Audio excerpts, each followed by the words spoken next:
اور 100 دفعہ لا الہ الا اللہ پڑھ لیا کرو، یہ زمین و آسمان کے درمیان جتنا فاصلہ ہے اس کو ثواب سے کھا لو۔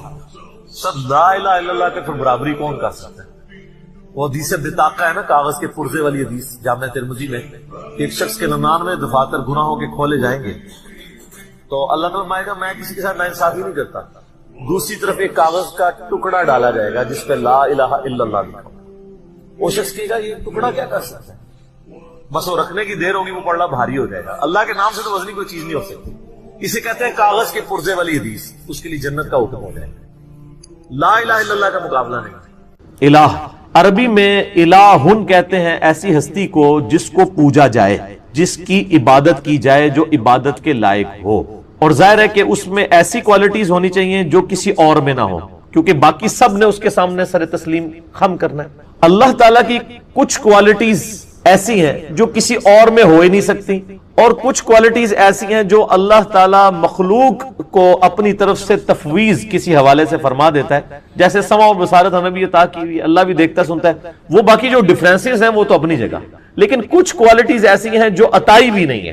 ان میں سے ایک کوالٹی جو ہے وہ الہ والی، معبود۔ الہن عربی میں کہتے ہیں جس کو پوجا جائے، اور عربی زبان میں جب الف لام ساتھ لگ جاتا ہے تو وہ خاص ہو جاتا ہے۔ جیسے عربی میں سٹی، انگلش میں سٹی کہتے ہیں شہر کو، کوئی بھی شہر ہو سکتا ہے، جب دی سٹی ہوگا تو خاص شہر ہوگا۔ عربی میں مدینہ ہر شہر کو کہا جاتا ہے، لیکن جب ہم المدینہ کہتے ہیں اس سے مراد مدینہ المنورہ ہوتا ہے، جہاں پہ ہمارے محبوب صلی اللہ علیہ وآلہ وسلم کی قبر مبارک ہے۔ اسی طریقے سے الہ تو جھوٹے بنائے ہوئے لوگوں کے موجود ہیں، قرآن حکیم میں جھوٹے الہوں کا بھی ذکر ہے۔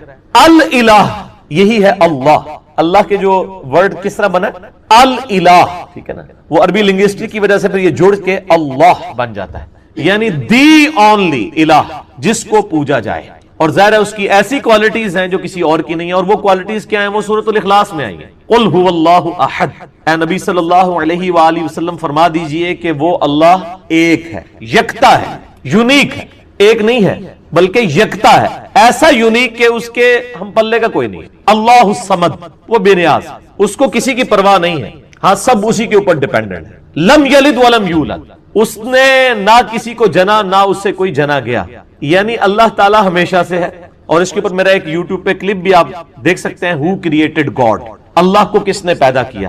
لاکھوں لوگ یوٹیوب پہ لکھ چکے ہیں۔ پروفیسر رچرڈ ڈاکنز نے جو کتاب لکھی تھی The God Delusion، اس میں اس نے جو ایک سوال کیا تھا کہ اللہ کو کس نے پیدا کیا، میں نے اس کا میتھمیٹیکل آنسر دیا ہے، اور اس کے بعد پھر اسی میتھمیٹیکل آنسر کو میں نے بتایا کہ یہی چیز تو سورۃ الاخلاص کے اندر بیان ہوئی ہے۔ تو اللہ تعالیٰ سے نہ کوئی پیدا ہوا، نہ اس نے کسی کو جنا، نہ وہ خود کسی سے جنا گیا، جس کو ہم آسان طور پہ کہتے ہیں کہ نہ وہ کسی کا باپ ہے نہ کسی کا بیٹا۔ وَلَمْ يَكُنْ لَهُ كُفُوًا أَحَدٌ، اور اس کی ٹکر کا کوئی نہیں ہے، اس کے پائے کا کوئی ہے ہی نہیں ہے۔ تو یہ الہ والی کوالٹی اسی میں ہونی چاہیے جو یہ سورۃ الاخلاص کا جو ٹچ سٹون آف تھیالوجی ہے، توحید کا جو کسوٹی ہے، یہ اس کے اوپر کوئی پورا اترے۔ سورۃ الاخلاص کے اوپر اگر کوئی ہستی پوری اترتی ہے تو صرف اللہ کی ذات ہے، کوئی جن، کوئی پیغمبر، کوئی فرشتہ اس میں سے کوئی بھی کوالٹی حاصل کر ہی نہیں سکتا، نہ عطائی طور کے اوپر، ذاتی تو کسی کی ہے ہی نہیں کوئی چیز۔ تو الہ کا مطلب یہ ہے کہ جس کو پوجا جائے، اور وہ ایک ہی ہستی ہو سکے۔ اب پوجنے کا مطلب کیا ہے کہ جب اس کی پرستش کی جا رہی ہے تو ٹوٹل اوبیڈینس اسی کی ہوگی۔ عبادت کا مطلب صرف نماز روزہ حج زکات نہیں ہے، بلکہ ہر معاملے میں ٹوٹل اوبیڈینس کے لائق وہی ہستی ہے، جو وہ حکم دے اس کی بجاوری انسان کے اوپر لازم ہے، اور اس کے مقابلے کے اوپر کسی اور کو نہیں مانا۔ ان الحکم الا للہ، یعنی اللہ کے علاوہ کسی اور کا تو حکم چلنا ہی نہیں ہے۔ اور پیغمبروں کی بھی ہم جو اطاعت کرتے ہیں وہ سورۃ النساء کے اندر آیا کہ ہم نے پیغمبر اس لیے بھیجے کہ اللہ کے اذن سے ان کی اطاعت کی جائے، یعنی وہ بھی من یطیع الرسول فقد اطاع اللہ، جس نے رسول اللہ کی اطاعت کی اس نے گویا اللہ کی اطاعت کی۔ تو پیغمبروں کی کوئی ذاتی دعوت نہیں ہوتی ہے، نہ ان کی ذاتی کوئی شریعت ہوتی ہے، بلکہ وہ تو اللہ تعالیٰ کے ٹرو ریپریزنٹیٹو بن کے آن دا فیس آف ارتھ آتے ہیں۔ تو الہ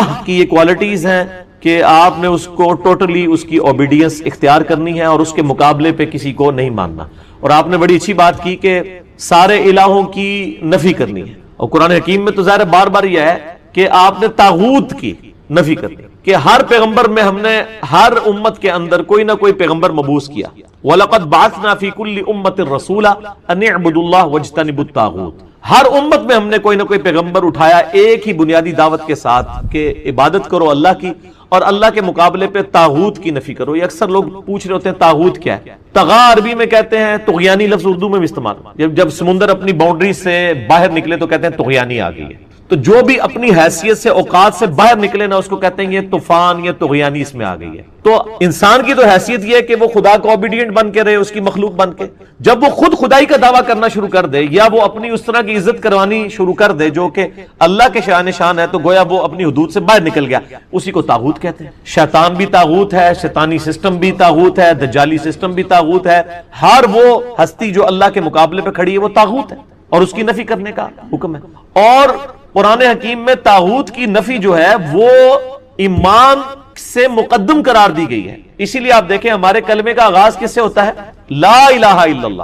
یعنی پہلے آپ کرتے ہیں نفی کہ نہیں ہے کوئی معبود سوائے اس اللہ کے, اس کے بعد آپ اللہ کے اوپر ایمان لے کہتے ہیں. پہلے تمام جھوٹے خداؤں کی نفی, لا الہ کوئی الہ نہیں ہے الا اللہ سوائے اس. اور یہ جو میں نے بات کی سورۃ البقرہ میں جو آیت الکرسی ہے, آیت نمبر 255, اس سے اگلی آیت ہے اعوذ باللہ من الشیطان الرجیم, لا اکراہ فی الدین. دین قبول کرنے کے معاملے میں کوئی جبر نہیں, کوئی کسی کو گن پوائنٹ کے اوپر مسلمان نہیں کر سکتا. صرف آپ نے راہ حق لوگوں کے سامنے واضح کرنا ہے. انا ہدیناہ السبیل اما شاکرا و اما کفورا. دین قبول کرنے کے معاملے میں کوئی جبر نہیں ہے. قد تبین الرشد من الغی, بے شک ہدایت جو ہے, رشد و ہدایت وہ گمراہی سے, غی سے, یہ بھی وہی لفظ آ گیا, طاغوت سے, طغیانی سے الگ اللہ تعالیٰ نے کر دیا. حق اور باطل میں اللہ نے فرق خود کر دیا. فَمَن يَكْفُرْ بِالطَّاغُوتِ, تو جو کوئی کفر کرے گا طاغوت کا, وَيُؤْمِن بِاللَّهِ, اور ایمان لائے گا اللہ پر. اللہ پر ایمان لانے سے پہلے آپ نے اللہ کے مخالفین کا کفر کرنا ہے. وہ جو ڈاکٹر اقبال کا بھی ایک شعر ہے نا, کافروں کے کافر اور کافر خدا ہمارا. وہ کافر خدا کیا, یعنی ہر مسلمان کافر بھی ہے. کس چیز کا کافر؟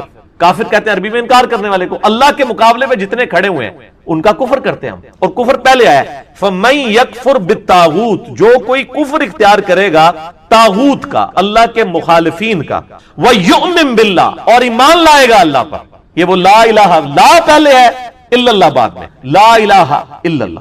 اچھا یہ مجھے یاد آیا, وہ اگلے دن میں وہ ایک ٹی وی کے اوپر دیکھ رہا تھا, وہ بلوچستان میں کوئی ٹائر شاپ دکھا رہے تھے, اس ٹائر شاپ کا نام رکھا ہوا تھا لا الہ ٹائر شاپ. یہ تو کلمات کفر ہے. اور یہ بچوں کو بھی اکثر وہ سکھا رہے ہوتے ہیں, بیٹا پڑھو لا الہ, لا الہ. چھوٹا بچہ تو پورا جملہ پڑھ ہی نہیں سکتا, تو بچوں کو لا الہ نہیں سکھانا چاہیے, بچوں کو صرف اللہ سکھانا چاہیے. لا الہ سے تو نفی ہو جائے گی, لا الہ الا اللہ تو وہ کہہ ہی نہیں سکے گا بہت چھوٹا بچہ. چھوٹے بچوں کو صرف اللہ سکھائیں. جب وہ بچے جملہ بولنے کے قابل ہو جائیں تو پھر آپ کہیں لا الہ الا اللہ. تو آپ لوگوں کا ذرا لیول دیکھیں کہ وہ میں نے وہ ٹائر شاپ دیکھ رہا تھا, لا الہ ٹائر شاپ. چلو آپ نے ٹائر شاپ کا نام رکھنا ہے تو لا الہ الا اللہ رکھے نا. تو لا الہ کے تو مطلب ہے کوئی الہ نہیں ہے, یہ تو کلمات کفر ہے. تو اکثر ہی کہتے ہیں وہ لا الہ پڑھو جی, لا الہ پڑھو جی, لا الہ نہیں پڑھو, لا الہ الا اللہ پڑھو. اللہ دے بندے ہو, عقل بھی استعمال کرو. تو جس نے طاغوت کی نفی کی, وَيُؤْمِن بِاللَّهِ, اور پھر ایمان وہ اللہ پر لایا, فَقَدِ اسْتَمْسَكَ بِالْعُرْوَةِ الْوُثْقَى لَا انفصام لَهَا, تو اس نے ایک ایسا مضبوط اس نے کنڈا پکڑ لیا کہ جو کبھی ٹوٹنے والا نہیں ہے. یہ وہ لنگر, آپ کو پتا ہے وہ بحری جہازوں کو پرانے زمانے میں بادبان کی کشتیوں کو جب کنارے پہ کھڑا کرتے تو ایک مضبوط سی رسی سے, اس کو اینکر کہا جاتا ہے ہماری وہ انجینئرنگ کی لینگویج میں, اس کے ساتھ باندھ دیتے تھے تاکہ وہ جب ویوز چلے تو یہ نہ ہو کشتی پھر آگے چلی جائے. اور اسی طریقے سے جو بڑے بحری جہاز ہیں ان کے ساتھ وہ بڑے بڑے وزن رکھے ہوئے ہوتے ہیں, انہوں نے وہ لٹکا کے تو اینکر کے طور پہ کام کرتے ہیں. تو یہ اینکر پرسن بھی لفظ استعمال ہوتا ہے نا, کیونکہ اس کے گرد ہی سارے وہ بیٹھے ہوتے ہیں نا جھوٹ سچ بولنے والے. تو لم فسام لہا, وہ ایسا اس نے اینکر پکڑا ہے, وہ ایسی زنجیر پکڑ لی ہے جو کبھی ٹوٹے گی نہیں. کس نے؟ جو طاغوت کی نفی کرے اور اللہ پر ایمان لائے. واللہ سمیع علیم, اور اللہ تعالی سننے والا, علم والا ہے. اللہ ولی الذین آمنوا, اللہ ہے ولی اہل ایمان کا, یخرجہم من الظلمات الی النور, وہ اہل ایمان کو اندھیروں سے نکالتا ہے روشنی کی طرف.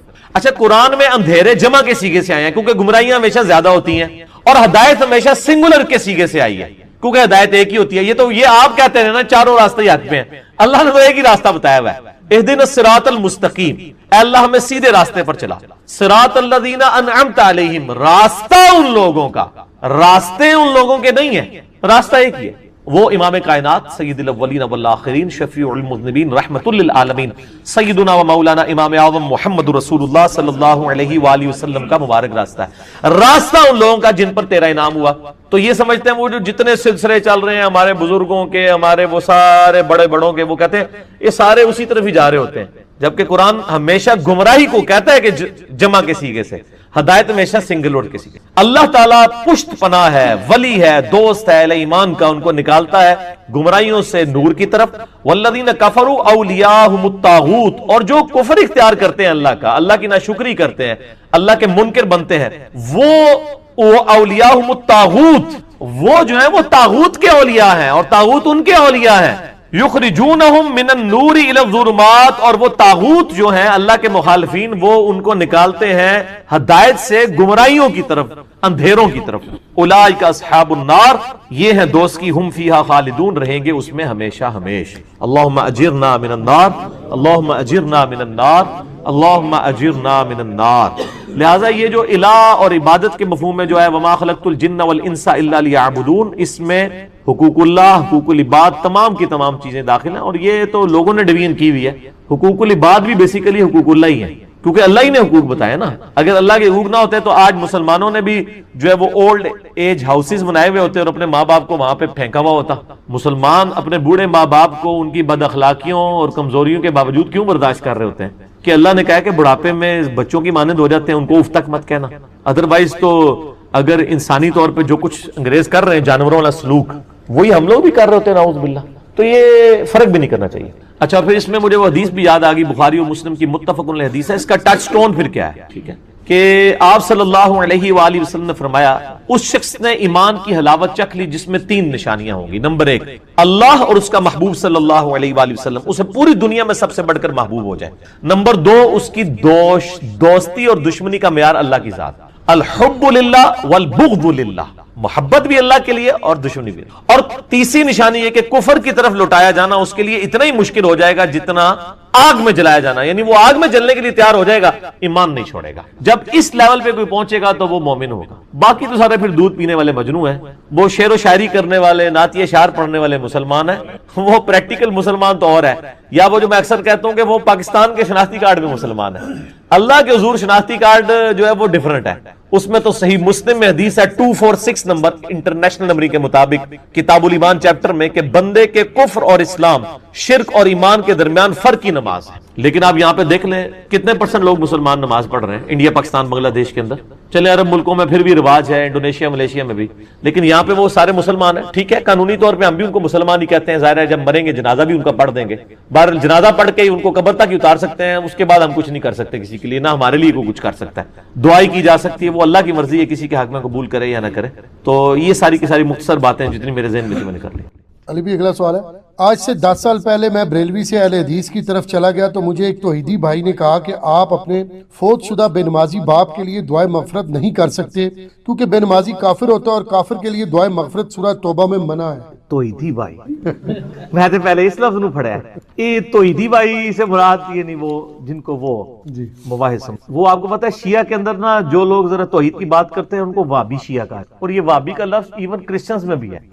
کرسچنز میں جو یہ کیتھولک ہے نا وہ پروٹیسٹنٹ کو وابی کہتے ہیں کیونکہ وہ بت پرستی کے، بت لٹکانے کے خلاف ہیں۔ تو وہ میں نے ایک وہ ویڈیو کے اندر وہ حیدر بھائی کے لیے کہہ دیا کہ ہمارے ایک بھائی ہیں وہ مواحد ہیں اہل، وہ کہتے ہیں جی منو تو لوگ میسج کر رہے ہیں ایسی مشرک ہیں۔ تو میں نے کہا بات یہ کہ جب شیعہ کے ہاں خود اسٹیبلش ہے کہ ایک وابی شیعہ ہوتے ہیں اور دوسرے سادہ شیعہ ہوتے ہیں، ان کو میں نے نام دیا سنی شیعہ، ایک وابی شیعہ ہوتے ہیں ایک سنی شیعہ ہوتے ہیں۔ تو وہ وابی شیعہ ان کو کہتے ہیں جو یا علی مدد کے حوالے سے جو ہے نا اس کے غلط مفہوم کو نہیں لے کے جاتے، صحیح والے مفہوم کو، جس نے جواد نقوی صاحب نے بھی ایک کلپ چڑھایا کہ یا علی مدد کا مطلب ہے کہ سیدنا علی نے جو علمی خدمات کی ہم ان کے علم سے استفادہ کریں، ٹھیک ہے، اس کا یہ مطلب نہیں ہے کہ ان سے وہ خدائی والا رشتہ رکھیں۔ جیسے وہ کہتے ہیں کہ جب انہوں نے بڑی پیاری مثال دی، انہوں نے کہا جب میرے یعنی گھر کی ٹوٹی خراب ہوگی تو میں یا علی مدد نہیں کہوں گا، میں پلمبر کو بلاؤں گا۔ زبردست۔ تو انہوں نے کہا جب آپ، کیونکہ حضرت علی کی یہ فیلڈ نہیں ہے، حضرت علی کی فیلڈ علم ہے، اور علم وہ انہوں نے آگے نہیں سکھانا، وہ اپنا علم نہج البلاغہ کی شکل میں جو ان کے پاس موجود ہے، ہمارے ہاں بھی یعنی جو ان کے اقوال موجود ہیں اس کی شکل میں دے کے گئے ہیں، تو یہ علی مدد کا ہی مفہوم ہے۔ تو میں نے کہا جی اگر میں آپ کو کہتا کہ ہمارے ایک بھائی تھے جو وہابی شیعہ تھے، تو وہ تو ان کو برا لگنی تھی، تو میں نے تو بڑا لفظ احتیاط والا استعمال کیا، مواحد. تو چلے ایک اور لفظ بھی ہو گیا، توحیدی.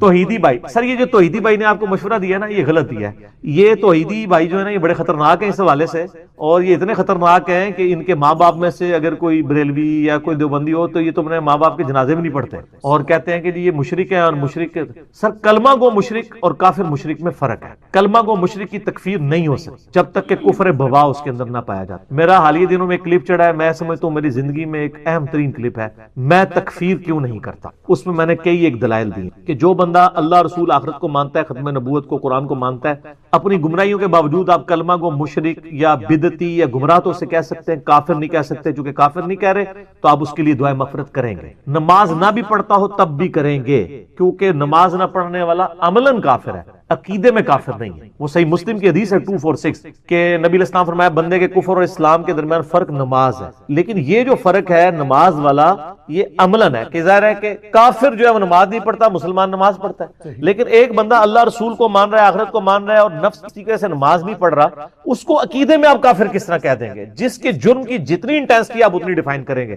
اب آپ کہیں گے جی اس کا ثبوت دیں، تو سر ثبوت حاضر ہے، بخاری مسلم دونوں میں حدیث موجود ہے. نبی صلی اللہ علیہ وآلہ وسلم نے فرمایا کہ جب اللہ تعالیٰ مجھے شفاعت کا اذن دے گا تو میں جہنم کی طرف جاؤں گا، اور جتنی اللہ میرے لیے تعداد مقرر کرے گا میں ان لوگوں کو جہنم سے نکال کے جنت میں لے آؤں گا، بار بار جاؤں گا، بار بار جاؤں گا، حتیٰ کہ الفاظ ہیں کہ میں اس شخص کو بھی دوزخ سے نکال دوں گا جس نے زندگی میں، جس کے پلے کوئی نیکی نہیں ہوگی سوائے ایک نیکی کے، اس نے ایک دفعہ لا الہ الا اللہ کہا ہو. محمد رسول اللہ اس میں امپلائیڈ ہے، یہ ظاہر ہے. اب جس شخص نے زندگی میں کوئی اچھا کام نہ کیا، اگر اس نے ایک جمعے کی بھی نماز پڑھی ہوتی تو حضور اس کو ذکر کرتے نا.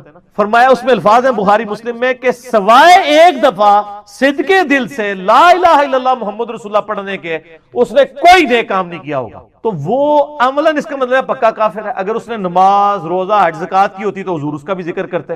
اس میں الفاظ ہیں اس کے علاوہ کچھ نہیں کیا ہوگا تو میں اس کو بھی دوزخ سے نکال دوں. اور سر یہ بھی صحیح حدیث ہے، آپ کو مشکات المصابیح کے اندر بھی حدیث مل جائے گی، ذکر والے چیپٹر کے اندر بالکل صحیح سند کے ساتھ ہے. یہ مختلف کتابوں میں، ابن حبان کے اندر، حاکم کے اندر، اور روایتوں میں کہ نبی صلی اللہ علیہ وآلہ وسلم فرمایا کہ اگر زمین و آسمان ایک پلڑے میں رکھتی ہے اور جتنی اللہ کی مخلوقات ہیں، کیٹاگوریکل ہے سر، اس میں الفاظ ہیں کہ جتنی اللہ نے جو کچھ پیدا کیا ہے نا، سر میں جو گناہ کر رہا ہوں وہ تو اس میں پھر آٹے میں نمک ہوں گے. اللہ تعالیٰ فرما رہے ہیں، اللہ کے نبی علیہ السلام فرما رہے ہیں جتنا کائنات میں اللہ نے مخلوقات پیدا کی ان تمام کو ایک پلڑے میں رکھ دیا جائے اور دوسرے پلڑے میں ایک پرچی جس پہ لا الہ الا اللہ محمد رسول اللہ لکھا ہو تو وہ پلڑا بھاری ہو رہی. حدیث بطاقہ بھی اسے کہتے ہیں، یہ مشہور ہے حدیث بطاقہ.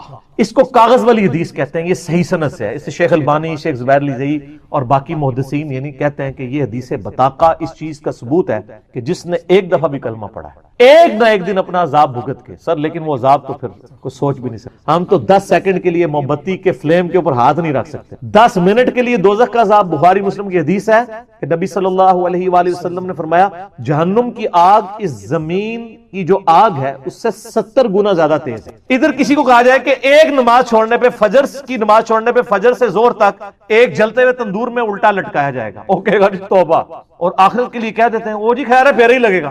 یہ کہانی ہے. یہ بھی جس طرح علماء کہانیاں کراتے ہیں نا، اس طرح پبلک نے بھی کہانیاں کرائی ہیں. یہ پبلک کی کہانی ہے. کبھی امیجن نہیں کر رہے ہوتے اس کو.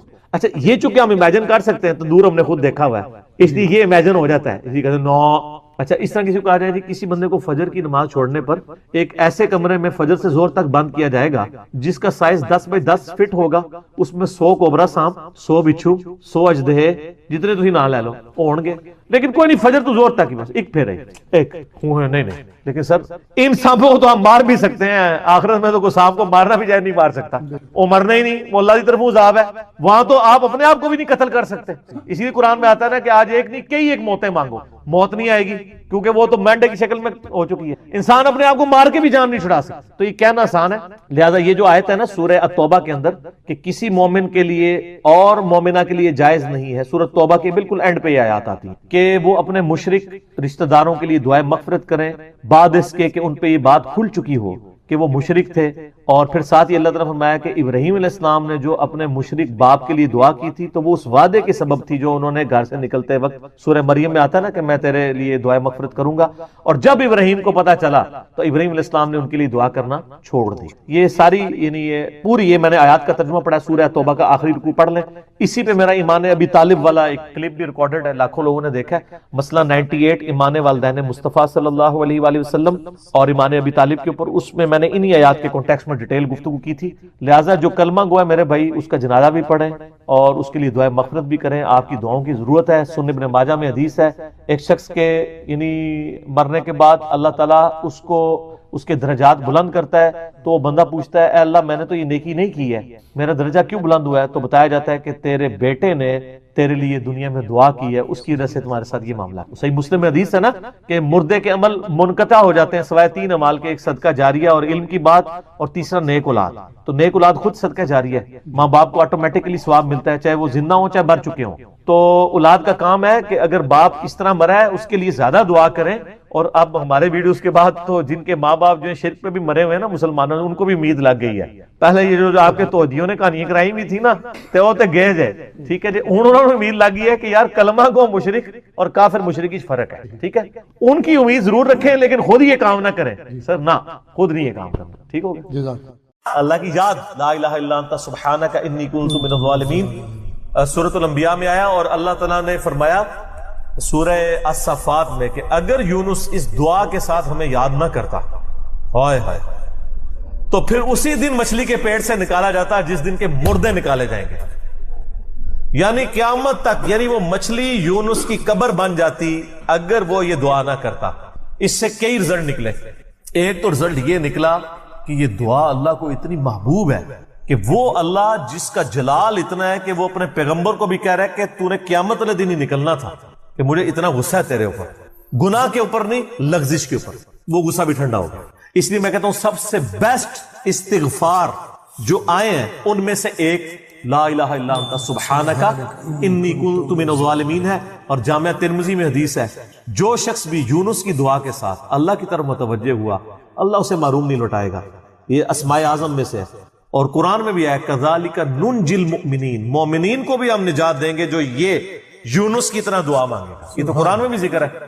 لا اچھا اس کی دیکھیں ترجمہ کتنا پیارا ہے، لا الہ الا انت، کوئی معبود نہیں سوائے تیرے، سبحانک اللہ تو تو غلطیوں سے پاک ہے، انی کنت من الظالمین، میں تو انسان ہوں نہ غلطیاں کروں گا۔ یار اس سے بہتر انداز ہو سکتا ہے کہ یا اللہ تو تو غلطی اس لیے نہیں کرتا کہ تو تو پاک ہے، تو پاک تو صرف تو ہے، مخلوق تو اس لیول پہ پاک ہو ہی نہیں سکتی، اس لیے ورنہ تو ہم مخلوق کو بھی سبحان پیغمبروں کے ساتھ بھی لگا رہے ہوتے ہیں۔ انسان جتنا بھی پرفیکٹ ہو پاک نہیں ہو سکتا۔ انبیاء کو اللہ نے گناہوں سے پاک کیا ہے، لغزشیں ان سے بھی ہوئی ہیں، حضرت آدم علیہ السلام سے لغزش ہوئی ہے، نوح علیہ السلام نے کافر بیٹے کے لیے دعا کی ہے، موسیٰ علیہ السلام سے بندہ مر گیا، نبی علیہ السلام کی 4 لغزشیں قرآن میں ذکر ہوئی ہیں، غزوہ احد پہ بددعا نکل گئی تھی زبان سے، تو وہ سورہ آل عمران میں آیا کہ آپ کو کوئی اختیار نہیں ہے، آپ نے بددعا دی ہے، اللہ چاہے تو ان کو ہدایت دے، اور پھر اسی خالد بن ولید کو ہدایت بھی مل گئی، اور اسی مبارک زبان سے جس سے بددعا ملی تھی سیف اللہ کا لقب بھی مل گیا، ٹھیک ہے۔ یہ سر اللہ کے اختیار ہے، پرفیکٹ صرف گاڈ ہے، اس کی کوئی مخلوق بھی پرفیکشن میں اس لیول پہ نہیں جا سکتی۔ مخلوق کی یہ اللہ کا نقص نہیں ہے بلکہ مخلوق کا نقص ہے کہ جو مخلوق ہوگا نا وہ پرفیکٹ نہیں ہو سکتا، جیسے خالق ہمیشہ سے ہے، مخلوق ہمیشہ سے ہو ہی نہیں سکتی۔ وہ کہتے ہیں نا اکثر لوگ سوال کرتے ہیں کہ اللہ تعالیٰ اپنے ساتھ کا ایک اور خدا پیدا کر سکتا ہے، ہم کہتے ہیں یہ محال ہے، اس لیے کہ جو پیدا ہوگا وہ خدا ہوگا ہی نہیں، جو پیدا ہو گیا تو خدا کون ہے؟ لم یلد ولم یولد، ٹھیک ہو گیا۔ تو ذکر بھی کریں سر، اللہ کو یاد کریں، جھوم جھوم کے ہر جگہ ذکر کریں، کوئی پروٹوکول نہیں، نہ وضو نہ غسل، ذکر کے لیے کوئی پروٹوکول نہیں ہے، جب مرضی ذکر کریں، اللہ کو یاد کریں، اور اس کے لیے کپڑے پہننا ہونا بھی ضروری نہیں ہے۔ اکثر لوگ یہ سمجھتے ہیں کپڑے پہننا ضروری ہے، نہ کوئی ضروری نہیں ہے۔ بعض اوقات بندہ وضو کے لیے اندر چلا جاتا ہے غسل کے لیے، یا غسل کرتے ہوئے تو لوگ بسم اللہ نہیں پڑھتے ہیں، کپڑے پہن کے پھر بسم اللہ پڑھتے ہیں۔ سر اللہ اور بندے کا کون سا پردہ ہے؟ ٹھیک ہے، آپ کر سکتے ہیں ذکر۔ اگلا سوال ہے، میں نے اپنی زندگی میں بہت شرک کیا ہے لیکن الحمدللہ اب توبہ کر چکا ہوں، لیکن اس کے باوجود یہی فکر دامن گیر رہتی ہے کہ شرک تو ناقابل معافی گناہ ہے، معلوم نہیں کہ میری توبہ قبول ہوگی بھی یا نہیں، مجھے بتائیں میں کیا کروں۔ آپ سب سے پہلے تو اس طرح کے خیالات سے توبہ کریں جو آپ کر رہے ہیں، ٹھیک ہے؟ اس کی وجہ یہ ہے کہ سورہ التوبہ کی آیت نمبر 70 میں اللہ تعالیٰ نے فرمایا کہ جو شخص توبہ کر لے سچے دل کے ساتھ، اور اس سے پہلے بڑے بڑے گناہوں کا ذکر ہوا ہے، ان میں سے ایک شرک بھی، بلکہ اب یہ کریٹیکل سوال ہے تو میں یہ آیت پڑھ کے بھی بتا دیتا ہوں۔ پارہ نمبر 19 کے اندر جا کے سورہ الفرقان کی آیت نمبر ہے یہ 70۔ اعوذ باللہ من الشیطان الرجیم، بسم اللہ الرحمن الرحیم۔ ہاں جی، یہ آ گیا، والذین لا يدعون مع اللہ الہا آخر، یعنی اللہ تعالیٰ اہل ایمان کی نشانی بتا رہا ہے کہ وہ ایسے لوگ ہیں کہ وہ اللہ کے ساتھ کسی اور کو الہ کے طور پر نہیں پکارتے، ولا يقتلون النفس التي حرم اللہ الا بالحق، اور کسی جان کو ناحق قتل نہیں کرتے۔ ہاں بفتوی شریعت والا معاملہ علیحدہ ہے، یعنی قتل کے بدلے قتل، وہ بھی گورنمنٹ کا جوڈیشری کا کام ہے، آپ نے خود نہیں کرنا۔ ولا یزنون، نہ زنا کرتے ہیں۔ ومن یفعل ذلک یلقى اثاما، جو کوئی یہ 3 گناہ کرے گا ان قریب ان کا عذاب چکھ لے گا۔ کون سے 3 بڑے گناہ گنوائے گئے ہیں؟ نمبر 1 اللہ کے ساتھ شرک، نمبر 2 قتل ناحق، اور نمبر 3 زنا۔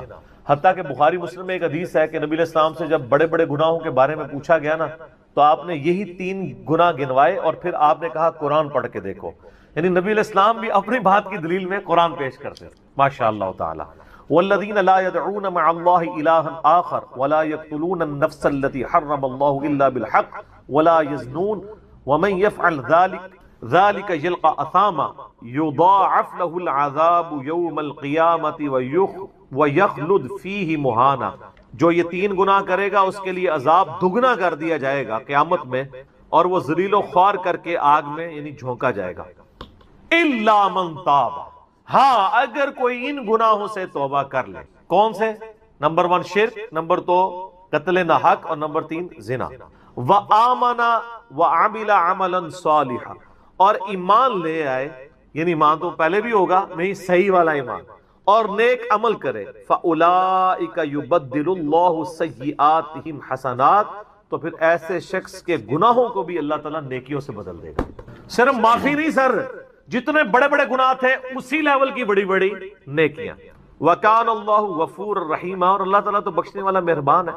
وَمَن تَابَ وَعَمِلَ صَالِحًا، جو کوئی توبہ کرے اور نیک اعمال کرے، فَإِنَّهُ يَتُوبُ إِلَى اللَّهِ مَتَابًا، تو اللہ تعالیٰ کہتا ہے کہ میرے ذمے ہے اس کی توبہ کو قبول کرنا، یعنی اللہ تعالیٰ نے اپنے اوپر خود سے واجب کیا، حالانکہ اللہ تعالیٰ کسی چیز کا پابند نہیں ہے کہ جو میری طرف رجوع لائے گا میں اسے ضرور معاف کروں۔ تو اگر کسی شخص کو اس طرح کا وہم آتا ہے نا، اور یہ وہم اس لیے بھی آ رہا ہوتا ہے، بعض اوقات لوگ یعنی اس کا ترجمہ کرتے ہوئے بالکل لفظی ترجمہ کر رہے ہوتے ہیں۔ قرآن حکیم کی آیات چونکہ پورے کانٹیکسٹ کے ساتھ ہوتی ہیں، بیک گراؤنڈ میں آیات نازل ہوئی ہوتی ہیں، لہٰذا میں جب بھی ان آیات کا ترجمہ کرتا ہوں نا، جب اسپیسیفکلی شرک کو ایڈریس کر رہا ہوتا ہوں، میرا لیکچر نمبر ہے مسئلہ نمبر 3، دعا صرف اللہ ہی سے، اور سچ پیپر بھی ہے اس کے اوپر، تو ہم یہ ترجمہ جو ہے نا یہ آیت، ان اللہ لا یغفر ان یشرک بہ، بے شک اللہ اس گناہ کو کبھی معاف نہیں کرے گا کہ کوئی شخص اللہ کے حضور قیامت والے دن اس حال میں پیش ہوا کہ اس نے دنیا میں شرک کیا ہوا، یعنی بغیر توبہ کے وہ مرا۔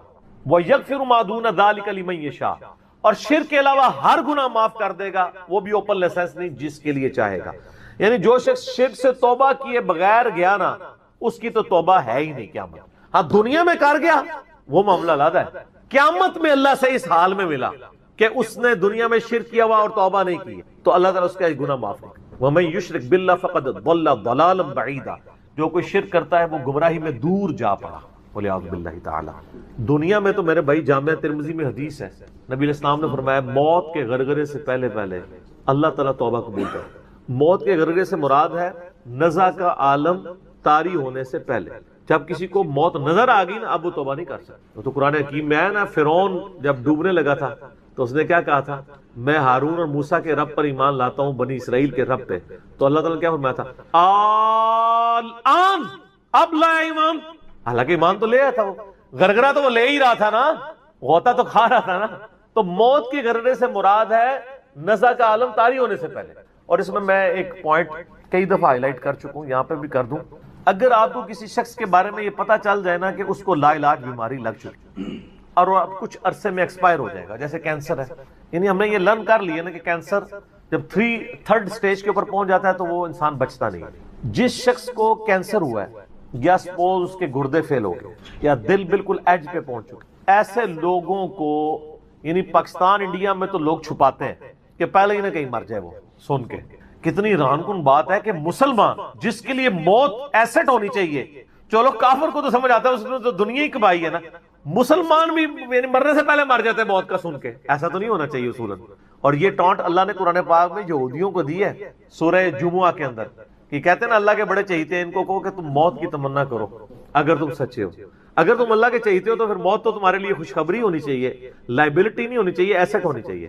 اب یہی تان ہمیں بھی آ رہا ہے، مسلمان کی حالت نہیں ہونی چاہیے، اس کو موت کا پتہ چلے تو جناب وقت سے پہلے ہی مرنے کی کوشش کرے۔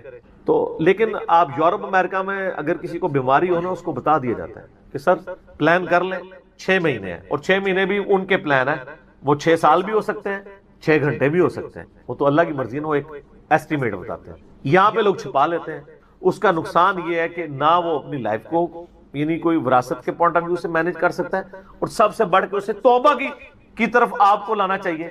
میں تو کہتا ہوں جی کسی کو کینسر ہو گیا ہے، ابھی اس میں موت کا غرغرہ نہیں آیا، کوئی کینسر ہوا ہے نا، پتہ نہیں کب مرنا ہے، ٹھیک ہے نا، نزع کا عالم بھی نہیں ہے، اس کو سب سے پہلے بتائیں کہ بھئی تمہیں لا علاج بیماری ہے، تمہاری ڈیتھ کسی بھی وقت ہو سکتی ہے، اللہ کی طرف رجوع لاؤ۔ سر اس نے پوری زندگی بھی عیاشی کی تھی نا، وہ اپنی آخرت مینج کر سکتا، وہ تو خیر کر سکتا ہے، ہمیں بھی اپنی آخرت مینج کرنی چاہیے۔ روزانہ مرنے سے پہلے توبہ کرنی چاہیے۔ روزانہ ہم مرتے ہیں نا، صحیح بخاری میں حدیث ہے نا، نبی علیہ السلام رات کو سوتے ہوئے کیا دعا مانگتے تھے؟ اللہم باسمک اموت و احیا، میں تیرے نام پر مرتا اور جیتا ہوں، یعنی سوتا اور جاگتا ہوں، کیونکہ صحیح بخاری میں حدیث ہے موت جو ہے وہ نیند کی بہن ہے۔ اور جب آپ صبح اٹھتے ہیں تو وہ بھی صحیح بخاری میں دعا ہے، الحمدللہ الذی احیانا بعد ما اماتنا والیہ النشور۔ تمام تعریفیں اس اللہ کے لیے ہیں جس نے مجھے مرنے کے بعد زندہ کیا، یعنی موت کے بعد زندہ، اور میں نے پلٹ کے اس کی طرف جانا ہے۔ تو رات کو سونے سے پہلے توبہ کریں، اور سب سے بیسٹ توبہ تو وہ بخاری مسلم میں حدیث ہے، جس نے رات میں سورۃ البقرہ کی آخری 2 آیات پڑھ لی اسے ہر چیز سے کفایت کر جائیں گی۔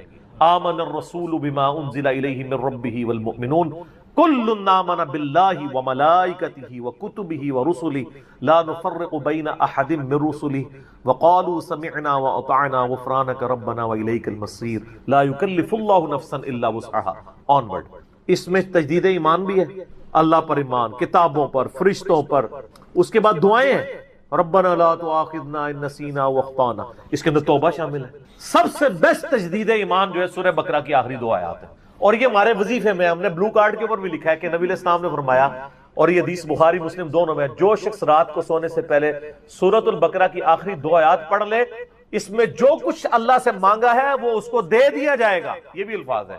تو اس میں کیا کچھ مانگا ہوا ہے؟ تو تجدید ایمان۔